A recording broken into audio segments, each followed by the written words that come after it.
Hello good morning. तर सकाळचं छान असं वातावरण झालेलं होतं आणि सकाळचं झाडून काढल्यानंतर सडा मारला मी दारामध्ये आणि त्याच्यानंतर रांगोळी काढायची होती। तर ईश्वरी रांगोळी काढत असती, मी फक्त सडा मारला। त्याच्यानंतर स्वयंपाकाची तयारी करायची होती लगेच, कारण यांना आज लवकर डब्बा द्यायचा होता। त्यामुळे रात्रीच भाजी कापून ठेवली होती आणि कोणती भाजी करायची ती रात्रीच ठरवून ठेवते मी, त्याच्यामुळे सकाळी गडबड होत नाही। तर इथं मी गरम पाणी घेतलं होतं माझ्यासाठी आणि गरम पाणी पिऊन त्याच्यानंतर लगेच स्वयंपाकाला लागले।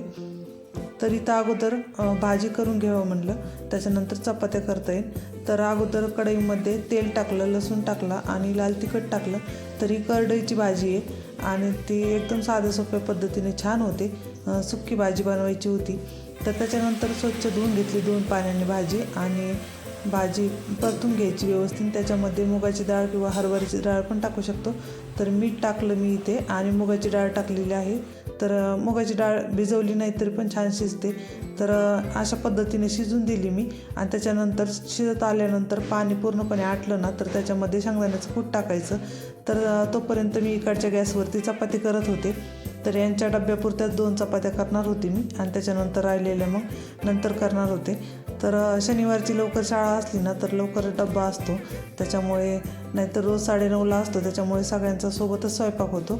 तर यांच्यासाठी अगोदर डब्बा बनवून घेतला मी। तर इकडच्या गॅसवरती छान भाजी शिजलेली होती आणि इथं माझ्या चपात्या बनवून झाल्या आणि त्याच्यानंतर मी शेंगदाण्याचं कूट टाकलेलं आहे भाजीमध्ये पाणी पूर्णपणे आटल्यानंतर। तर इथं बघू शकता पाणी थोडंसंच राहिलं होतं आणि डाळ पण चांगली शिजली होती। तर त्याच्यामध्ये मी शेंगदाण्याचं कूट टाकलं आणि अशा पद्धतीने भाजी तयार झालेली आहे। तर 6:45 वाजले होते आणि यांना पण जायचं होतं, त्याच्यामुळे यांचा डब्बा भरला मी आणि त्याच्यानंतर बाकीचे कामं राहिलेले आवरायचे होते। तर यांचं आवरून दिलं इथे आणि ईश्वरीसाठी दुसरी भाजी बनवायची होती टिफिनसाठी। तर हे गेल्यानंतर मी थोडा वेळ बसले। छान असं बाहेरचं वातावरण झालेलं होतं, ऊन पण पडलेलं होतं कोवळं। तर इथं थोडं उन्हामध्ये उभा राहिली मी आणि त्याच्यानंतर माझं आवरलं। तर मी इथं चहा पित होते आणि ऐश्वर्याने माझा व्हिडिओ काढला।